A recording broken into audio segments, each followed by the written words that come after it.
நந்தினி, உங்களை பிரின்சிபல் கூப்பிடுறாங்க. வகுப்பில் கொஞ்சம் சலசலப்பு உண்டானது. நந்தினி முதல் நாள் முதல் வகுப்பு முதல் அழைப்பு. கொஞ்சம் நடுங்கி போனாள்.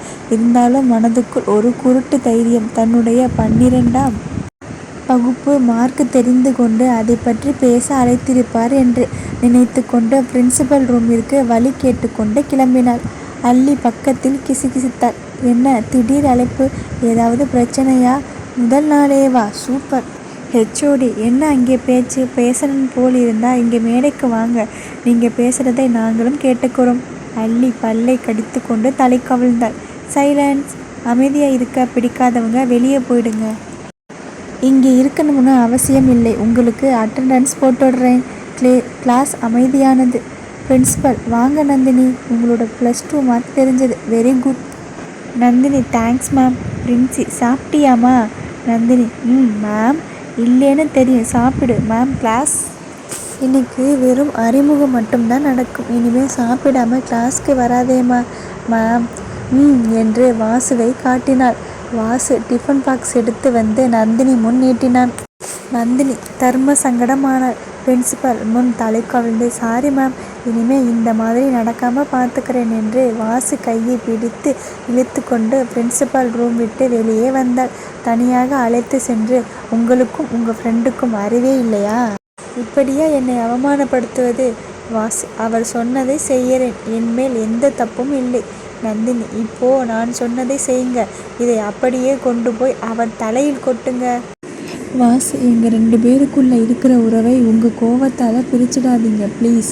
நந்தினி, என்னவோ நீங்கள் எல்லாம் நடக்கிறத பார்த்தால் மாமா என்னவோ பாஸ் மாதிரியும் நீங்கள் எல்லாம் அவருக்கு வேலை செய்கிறவங்க மாதிரியும் இருக்குது. ஒரு நண்பன் இப்படியா அதிகாரத்தனமாக இருப்பாங்க? வாசு, நீங்கள் சாப்பிட்டு காலி டப்பா கொடுத்தீங்கன்னா நான் கிளம்புவேன். அப்படியே இந்த மாத்திரையும் சாப்பிடுங்க. நந்தினி ஓரமாக மரத்தடியில் அமர்ந்து கொண்டு சாப்பிட ஆரம்பித்தாள். ஏங்க வாசு, பிரின்சிபல் ரூமில் போய் நேரடியாக என்னை கூப்பிடுறீங்களே, உங்களுக்கு கொஞ்சம் கூட மனசுக்குள்ளே பதற்றமாக இல்லையா? பிரின்சியும் நீங்களும் ஃப்ரெண்டா? வாசு அமைதியாக நின்றான். இவர்களை தூரத்தில் இருந்து நந்தினி கிளாஸில் இருந்து விரட்டப்பட்டு அவளுடைய கிளாஸில் இருந்து விரட்டப்பட்ட வேணி பார்த்தாள். வேணி பாவி, இப்படி லவ்வரை கவனிச்சுக்கிறான். ஒரு நாள் எனக்கு சாப்பாடு வாங்கி கொண்டு வந்து கொடுத்துருப்பானா? நானும் கூட பிறந்து 18 வருஷம் அவனோட வாழ்ந்துட்டு இருக்கேன். இது அநியாயம், அக்கிரமம், அராஜகம். அவனை அடக்கி ஒடுக்கியாகணும். வாசு நந்தினி சாப்பிட்டதும் மாத்திரையை சாப்பிட வைத்து கிளம்பினான். சொல்லிடுங்க, இனிமேல் காலேஜுக்கு எவ்வளவு லேட்டானாலும் சாப்பிட்டு மாத்திரை சாப்பிட்டு தான் வருவேன்னு. இனி இந்த மாதிரி தொந்தரவு செய்தால் சத்தியமாக காதை கடிச்சு துப்பிடுவேன்னு சொல்லுங்க. அமைதியாக நின்ற வாசுவை பார்த்து, சொன்னது ஏதாவது காதில் விழுதா? Vasu, yes madam. நந்தினி அங்கிருந்து கிளம்பினாள். ஏன்தான் இந்த மாதிரி ஆட்களை என்னோட வாழ்க்கையில் பார்த்தேனே தெரியலை. நந்தினி வகுப்பில், சார் மே ஐ? வாங்க மேடம், உங்களை அறிமுகம் செய்துக்கோங்க. நான் நந்தினி. அப்படியே +2 மார்க்கையும் சொல்லிட்டு போங்க. 98%. அனைவரும் கைத்தட்டினர். ஹெச்ஓடி, நந்தினி காதருகே வந்து சத்தம் இல்லாமல், இனிமேல் சாப்பிட்டு வந்துடுமா, இல்லைனா எல்லோருக்கும் இம்சை. நந்தினி சரியென்று தலையாட்டி தன்னுடைய இருக்கைக்கு சென்றாள். மனதுக்குள் கார்த்திக்கை வசை பாடினாள். யாருடா நீ? எதுக்குடா எல்லோரும் உன்னை பார்த்து பயப்படுறாங்க? ஆனால் நான் பயப்பட மாட்டேன். இன்னைக்கு எனக்கு ஏற்பட்ட சங்கடத்துக்கு உன்னோட தலையில் ஓங்கி ஒரு குட்டு வைக்கிறேனா இல்லையான்னு பாரு. நீ பெரிய பலசாலியாக இருந்தால் உன்னோட வச்சுக்க. அதற்குள் ஹெச்ஓடி, இனி பேராசிரியர்கள் வருவாங்க, உங்கள் ரெகுலர் கிளாஸ் ஆரம்பிக்கும். ஆல் தி பெஸ்ட் என்று கிளம்பியவர் நந்தினியை ஓரக்கண்ணால் பார்த்து கொண்டே சென்றார். அல்லி, மேம் எதுக்கு உன்னை கூப்பிட்டாங்க? நந்தினி, சும்மா. அல்லி, உண்மையை சொல்லு, ஏதாவது தப்பு பண்ணிட்டியா? நந்தினி, ஏன் தப்பு பண்ணாதான் கூப்பிடுவாங்களா? என்னை பாராட்ட கூப்பிட்டாங்க. அல்லி, ரொம்ப ஆணவம் என்று மனதுக்குள் நினைத்து கொண்டு, சரி காலையில் எப்படி வந்த? நந்தினி, நான் எப்படி வந்தால் உனக்கு என்ன? அல்லி, இல்லை, நீ கிளம்ப லேட் ஆகிடுச்சு. அனிதாவுக்கும் லேட் ஆகிடுச்சுன்னு அவள் என்னை இழுத்துக்கிட்டு வந்துட்டா. அதனால தான் உன்னை காரில் கூட்டிகிட்டு வர முடியலை. நீ ஆட்டோவில் வந்தியா இல்லை பஸ்ஸில் வந்தியான்னு தெரிஞ்சுக்கத்தான். நந்தினி, அதை பற்றி நீ கவலைப்பட வேண்டாம். அதற்குள் பேராசிரியர் வந்துவிட அனைவரும் அவரவர் இடத்தில் அமர்ந்து கொண்டனர். மதியம் சாப்பாடு இடைவேளையில் வேணி வந்து நந்தினியின் தலையை தட்ட நந்தினி நிமிர்ந்து பார்த்து, ஹே வேணி, என்ன காலையில் சாப்பிட்டதே போதுமா? வயிறு நிறைஞ்சிருக்கா? நந்தினி, என்ன சீனியர் நீங்கள் சொல்கிறது புரியலை. வேணி, அப்படியா? அந்த மரத்தடியில் யாரோ சாப்பாடு கொடுத்து நீங்கள் சாப்பிட்ட மாதிரி இருந்தது. நந்தினி, ஐயோ நீங்களும் பார்த்துட்டீங்களா? வேணி, சரி உனக்கு பசிக்காது. எனக்கு பசிக்குது, வா கேன்டீன் போகலாம். அப்புறம் ஏற்கனவே சொன்னது தான், நீங்கள் வாங்க போங்க வேண்டாம். நந்தினி, நீ வா போ. ஓகே, இப்போ எனக்கும் பசிக்குது, போகலாம். இருவரும் கேன்டீனில் நுழையும் போது அல்லியின் தோழி நந்தினி எதிர்பாராத சமயம் காலை குறுக்கே வைத்து தட்டிவிட நந்தினி கவிழ்ந்து விழுந்து மூக்கில் அடிபட்டு ரத்தம் வலிய ஆரம்பித்தது. நந்தினி வந்த கோபத்தில் அங்கிருந்த நாற்காலியை எடுத்து தட்டிவிட்டவள் தலையில் ஓங்கி ஒரு போடு போட அவள் மண்டை உடைந்து ரத்தம் வழிந்தது. வாசு போனை எடுத்துக்கொண்டு மீட்டிங் ஹாலுக்கு ஓடி வந்தான். கார்த்திக் அவன் கையில் இருந்த போனை பார்த்துவிட்டு பேசிக்கொண்டிருந்தவன் நிறுத்தினான். போனை காதில் வைக்க, சார் உங்கள் பொண்ணு கூட படிக்கிற பொண்ணை அடித்து மண்டை உடைஞ்சு போச்சு. கார்த்திக், நந்தினிக்கு என்ன ஆச்சு? அவங்களுக்கு மூக்கு உடைந்து காயமாகி போச்சு. கார்த்திக், வாட்? என்ன காலேஜ் நடத்துறீங்க? நந்தினிக்கு எப்படி இருக்குது? அவங்களுக்கு ஏதாவது ஆச்சு? நீங்கள் எல்லாம் அவ்வளவுதான். சார், அவங்க அடித்த பொண்ணுக்கு மண்டை உடைஞ்சு ரத்தம் வருதுன்னு சொல்லிட்டு இருக்கேன். வாசு, யாருடா இது? இந்த பொம்பளை நான் காலேஜ் போகிறதுக்குள்ளே அங்கே இருக்கக்கூடாது என்று ஃபோனை தூக்கி எறிந்துவிட்டு கிளம்பினான். அடுத்த நொடியே ஃபோன் செய்த பெண் ஸ்தம்பித்து போனாள். மேடம், எதுக்கு என்ன வேலை விட்டு அனுப்புகிறீங்க? காலேஜ் முதலாளிக்கிட்ட எப்படி பேசணும்னு தெரியாது. மேடம், அடிபட்ட பொண்ணு பெரிய இடம், என்ன பண்ண முடியும்? அதனால தான் பேசிட்டேன். ஆனால் காலேஜ் முதலாளிக்கிட்ட தான் பேசினேன்னு எனக்கு தெரியாது மேடம். தெரியாமல் செய்தாலும் தப்பு தப்பு தான். உன்னோட 3 மாத சம்பளம் இந்த கவரில் இருக்குது, வாங்கிட்டு கிளம்புமா. Madam please. பிரின்சிபல் காதில் வாங்காமல் அமர்ந்திருக்க அந்த பெண் தனக்கு ஏற்பட்ட நிலையை எண்ணி நந்தினியை முறைத்துவிட்டு நகர்ந்தாள். காலேஜ் வாசலில் லெலின் நின்று கொண்டிருந்தான். கார்த்திக் கார் வந்ததும், என்னடா பிரச்சனை? இப்போ என்னை கூப்பிடணுமா? கார்த்திக், இந்த காலேஜ் உன்னோட நிர்வாகத்தில் தானே இருக்கு. லெலின், வேண்டாப்பா சாமி, நீயே பார்த்துக்கோ. கார்த்திக், புதுப்பட ஒப்பந்தம் ஆன திமிர், சரி கேன்சல். லெலின் ஆடி போனான். என்னடா கேன்சல்? கார்த்திக், புதுப்படம். லெலின், இப்போ என்ன பண்ணணும் சொல்லு. கார்த்திக், நந்தினின்னு ஒரு பொண்ணுக்கு பிரச்சனை, சிக்கல் இல்லாமல் அவளுக்கும் சந்தேகம் இல்லாமல் தீர்த்து வச்சுட்டு போ. லெனின் சரி என்று பிரின்சிபால் அறையை நோக்கி சென்றார். மனதுக்குள், இவனை மாதிரி ஒரு ஃப்ரெண்டு தேவையா? பொண்டாட்டிக்கிட்ட பேச விடுறானா? இன்னைக்கு தான் ஷூட்டிங் முடித்து பிரேக்குக்கு வந்தேன், உடனே பஞ்சாயத்து. பிரின்சிபல், லெனின் சார், நீங்கள் திடீர்னு. லெனின், இங்கே நந்தினி யாரு? பிரின்சிபால் கை காட்டினார். லெனின், நந்தினி, நான் லெனின். நந்தினி மூக்கில் கை வைத்து மூடிக்கொண்டே, தெரியும் சார், நீங்கள் எவ்வளவு பெரிய ஸ்டார். லெனின், தேங்க்ஸ், நீங்கள் போங்க, உங்களுக்காக வெளியே ஒருத்தர் காத்திருக்கார், அவர்கிட்ட என்னை பற்றி சொல்லுங்க. நந்தினி குழம்பி போனாள். மூக்கை மூடிக்கொண்டு வெளியே சென்றாள். பிரின்சிபல், சார் நீங்கள் வரணுமா? கார்த்திக் சார் ஒரு ஃபோன் செய்தால் போதாதா? லெனின், தெரியலை, நான் இங்கே வரணும்னு நினச்சிருக்கார். அப்போது 2 பேர் வந்தனர். ஒருவன் ஆளும் கட்சிக்காரன், இன்னொருத்தர் அவன் மனைவி. என்னோட மகள் மேலே கை வச்சது யாரு? லெனின், இப்போ புரியுதா? கார்த்திக் என்னை எதுக்கு வர வச்சிருக்கான்னு என்னோட ரூமுக்கு அனுப்புங்க. ஆளும் கட்சி, என்ன சார் நீங்கள் ஒரு ஸ்டார், உங்கள் காலேஜில் இப்படி ஒரு சம்பவம் என்னோட பொண்ணுக்கு நடந்திருக்கு. லெனின், சார் உங்கள் பொண்ணு மேலேயும் தப்பு இருக்குது. என்னோட பொண்ணு மேலே தப்பு இருக்கா? இருக்கட்டும் சார், அதுக்கு மண்டையை உடைச்சி பழக்கணுமா?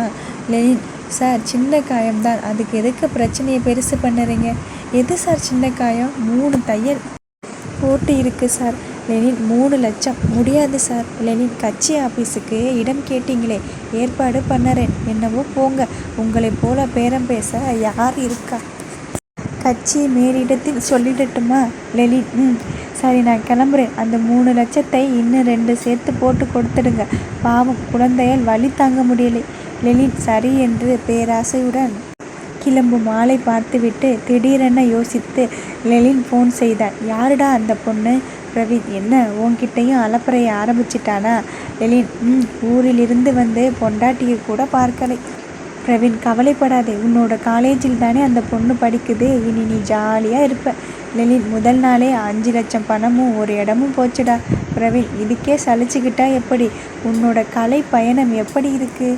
லெனின், ஐயோ மறந்துட்டேன், பொண்டாட்டி வைவா, நான் போகிறேன். ஃபோனை வைத்தான். பிரவீன், ஆத்தா வையும் மாதிரி, ஹஹஹா ஆனால் லெலின் உன்னை விட மோசமான பொண்டாட்டிதாசன் ஒருத்தன் உருவாகிட்டு இருக்கான். அதனால முதல் பிரைஸ் அவனுக்குத்தான். நந்தினி வெளியே நின்ற காரை பார்த்துவிட்டு, நீங்க எப்படி இங்கே? கார்த்திக் காருக்குள் அவளை இழுத்து, என்ன ஆச்சு காட்டு என்று அவள் கையை விலக்கிவிட்டு பார்த்தான். மூக்கு சிவந்து வீங்கி இருந்தது. கார்த்திக் வலிக்குதா? நந்தினி அதெல்லாம் ஒன்றுமில்லை. கார்த்திக் ஹாஸ்பிட்டல் போகலாம். நந்தினி என்னோட கேள்விக்கு பதில் வரலை. கார்த்திக் எனக்கு ஃபோன் பண்ணுனாங்கம்மா. நந்தினி எதுக்கு காலையில் வாசிக்கிட்ட டிஃபன் கொடுத்த? பேசாமல் அமைதியாக இரு. வலிக்குது இல்லை? முருகேஷ் ஹாஸ்பிட்டல் போங்க. நந்தினி ஐயா அந்த டாக்டர்கிட்ட வேண்டாம், கிண்டல் பண்ணுவார். ஒன்றும் சொல்ல மாட்டார், போகலாம். நந்தினி என்னோட மூஞ்சி அசிங்கமாக இருக்கா? இல்லை குட்டி. நந்தினி உங்களுக்கு எப்படி நடிகர் லெனினை தெரியும்? தெரிஞ்சவ. நந்தினி அவர்கிட்ட கூட பாடிகார்டாக வேலை செய்திருக்கீங்களா? கார்த்திக் மனதுக்குள் உனக்கு தாண்டி பாடிகார்டாக வேலை செய்துட்டு இருக்கேன் என்று நினைத்து கொண்டார். பிரவீனிடம் சென்று மருந்து போட்டுக்கொண்டு வீட்டுக்கு சென்றனர். நந்தினி முதல் நாளே இப்படி ஆகிடுச்சு. நீங்கள் உங்கள் வேலையை பாருங்கள், நான் வீட்டுக்கு போகிறேன் என்று காரில் இருந்து இறங்கி கிளம்பினாள். பொண்ணு யாருன்னு தெரிஞ்சிடுச்சு என்று ஒருவன் கத்திக்கொண்டே அவனோட வகுப்பறைக்கு நுழைந்தார். எந்த பொண்ணு? காலையில் ஒரு புது பொண்ணு வருது, அதுகிட்ட நாம் வச்சுக்க கூடாதுன்னு ராமையா சொன்ன பொண்ணு. யார் தெரியுமா? முதல் வருடம் MBA நந்தினி. லம்போகினி காரில் வந்திறங்கிய பியூட்டியா? எஸ். மற்ற பொண்ணுங்க எல்லோரும் நம்ம அடிமைகள். அவளை நான் பார்த்த உடனே லவ் பண்ண ஆரம்பிச்சிட்டேன். ஐயோ தப்பு வாயிலடி. இது யார் காதிலாவது விழுந்து வெளியே விஷயம் போச்சு. உன்னை காணவில்லை, போஸ்டரில் மட்டும்தான் நாங்கள் பார்க்க முடியும். விட்டுடுடா. என்னடா பயப்படுத்துறீங்க? உண்மையை சொல்லுறோம். ஹீரோவை அடக்கம் ஒடுக்கமாக கிளாஸில் உட்கார்ந்துருக்கா, தெரியலையா? அள்ளி ஆளும் கட்சிக்காரரோட பொண்ணையே மண்டையை உடைச்சிட்டா. என்ன நடக்க போகுதோ ஆவலாக இருக்கே. ஒருத்தி வேகமாக ஓடி வந்து சத்தமாக அள்ளி அவளை அவங்க அப்பா சமாதானம் செய்து கூட்டிட்டு போயிட்டாராம். அள்ளி மெல்லிய குரலில், நந்தினிக்கு என்னடி டிசி கொடுத்துட்டாங்களா? இல்லை, டிசி கொடுத்தது நம்ம ஃப்ரெண்டுக்கு, வேறு காலேஜில் சேர சொல்லிட்டாங்க. அள்ளி அப்படியா? என்ன காரணம்? தெரியலை, ஆனால் ஸ்டார் லெலின் வந்து இதை பேசி முடிச்சிட்டார். அள்ளி நந்தினியை யாரோ காரில் கூட்டிட்டு போயிட்டாங்களாம். காலையில் அந்த காரில் தான் வந்தாலாம். பெரிய லக்ஸுரி கார்னு சொல்கிறாங்க. பேரு கூட லம்போகினியாம். அள்ளி லம்போர்கினி. அவளுக்கு யாரோ பெரிய ஆள் சப்போர்ட் இருக்குது. இன்னைக்கு அவள் பண்ணின வேலைக்கு காலேஜ் விட்டு தூக்கிடுவாங்கன்னு பார்த்தா. நந்தினி நேராக அம்மாவின் அறைக்குள் சென்றாள். மரகதம், என்னாச்சு உன்னோட மூக்குக்கு? நந்தினி மூக்கை மூடிக்கொண்டு, விழுந்துட்டேன்மா.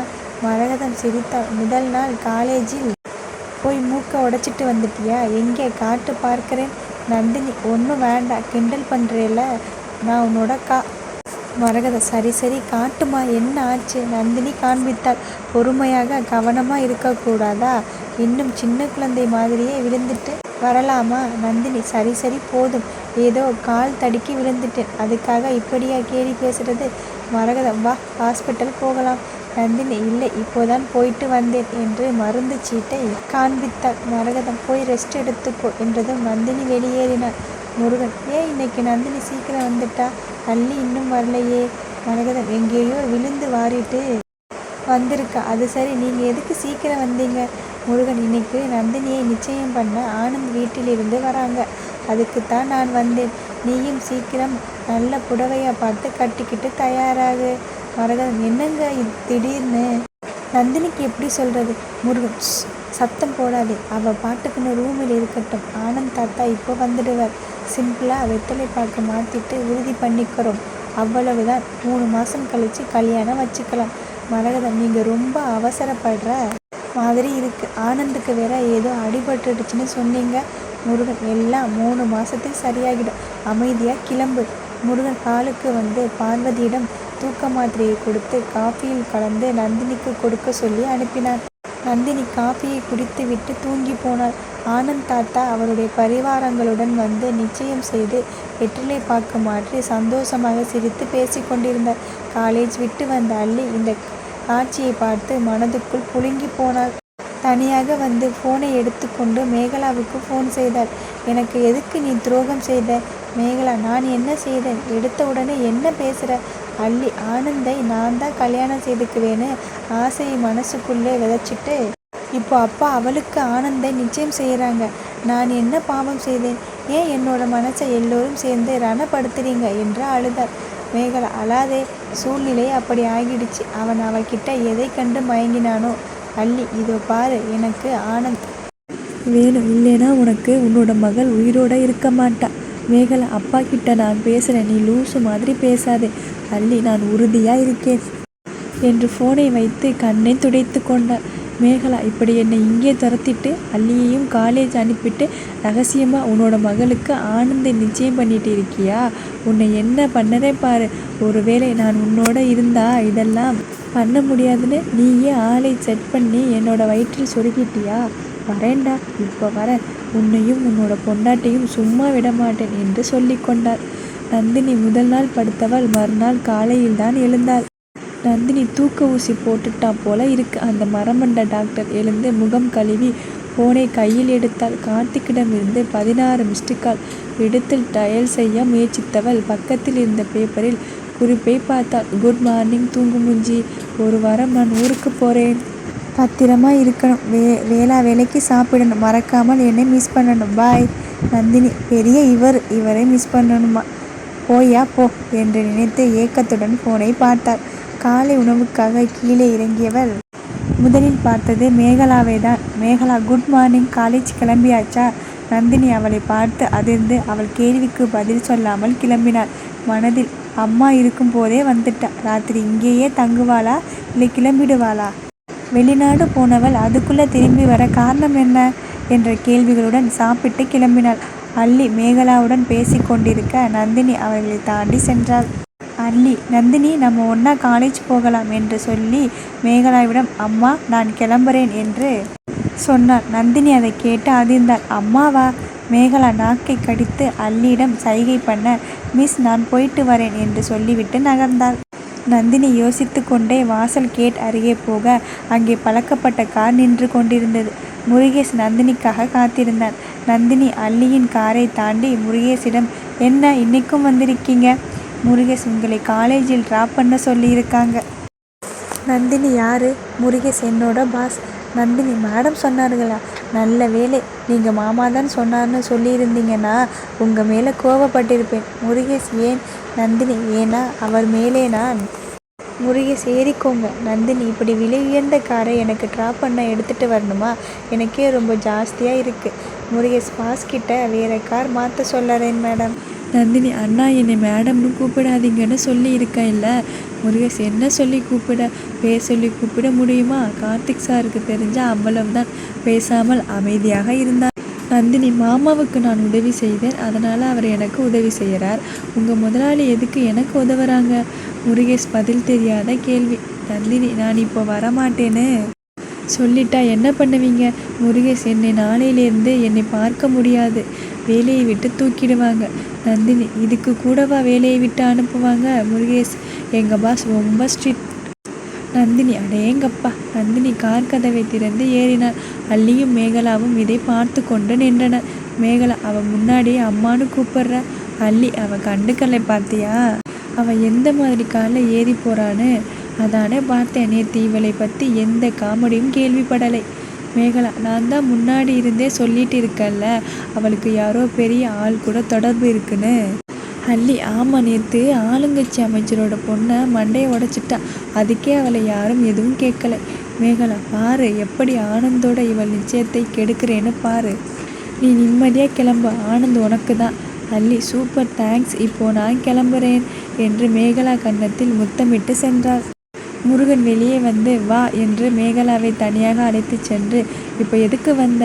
உன்னை யார் மிரட்டினாங்கன்னு தெரிஞ்சுதா? மறுபடியும் ஏதாவது பிரச்சனையாச்சுன்னா என்ன பண்ணுவ? மேகலா, நடிக்காதீங்க. என்னை துரத்திட்டு நந்தினி ஆனந்துக்கு கல்யாணம் செய்து வைக்க தானே ட்ராமா பண்ணினீங்க. முருகன், என்ன சொல்லற? மேகலா, என்னை ஆள் வச்சு மிரட்டினது நீங்கள் தானே சொல்லறேன். நான் இங்கே இருந்தால் அந்த ஆனந்த் தாத்தா கல்யாணத்துக்கு சம்மதிக்க மாட்டான்னு தானே அப்படி செய்தீங்க. ஆனாலும் வயிற்றுல கத்தியை சொருகியது ரொம்ப ஓவர். முருகன், நான் செய்யலைன்னா நம்பவா போகிற? எப்பவும் உனக்குன்னு ஒரு கற்பனை, அந்த கதை, அதை மட்டுமே நம்பிட்டு இருப்ப. என்னவோ பண்ணு, ஆனால் உனக்கு ஏதாவது பிரச்சனை வந்ததுன்னா என்னால் உன்னை காப்பாற்ற முடியாது. மேகலா, என்னவோ இவ்வளவு நாளாக நீங்கள் என்னை காப்பாற்றிட்டு இருக்கிற மாதிரி பேசுகிறீங்க, பணம் மட்டும்தான் தரீங்க. முருகன் வார்த்தையை அளந்து பேசு. மரகதம் முன்னே மாதிரி இல்லை, இப்போவெல்லாம் நடமாட ஆரம்பிச்சிட்டா. உன்னோட உளறல் எதுவும் அவளோட காதுக்கு போகக்கூடாது. ஆனால் இவர்கள் தனியாக பேசுவதை தூரத்தில் இருந்து மரகதம் பார்த்து விட்டாள். ஆனால் என்ன பேசுகிறார்கள் என்று தெரியவில்லை. மரகதம் மெல்ல முருகனை நெருங்க, முருகன் திரும்பி நடக்க மரகதத்தை பார்த்து கொஞ்சம் அதிர்ந்து நின்றான். மரகதம், மியூசிக் டீச்சர் கூட தனியாக என்ன பேசிட்டு இருந்தீங்க? முருகன் அவளை கையில் தாங்கி கொண்டு, அது ஒன்றுமில்லை, வெளிநாடு போகிறேன்னு இருந்த வீட்டை காலி பண்ணிட்டு போனாங்க. அப்புறம் அங்கே செட் ஆகலைன்னு வந்துட்டாங்க. இப்போ தங்க இடமில்லாமல் இருக்காங்க. அதுக்கு தான் நம்ம வீட்டில் தங்கி கட்டுமான்னு கேட்டாங்க. மரகதம், நம்ம வீட்டில் எங்கே இடம் இருக்குது? பாவம், அள்ளியே கீழே இருக்கிற சின்ன ரூமில் தங்கிட்டு இருக்கா.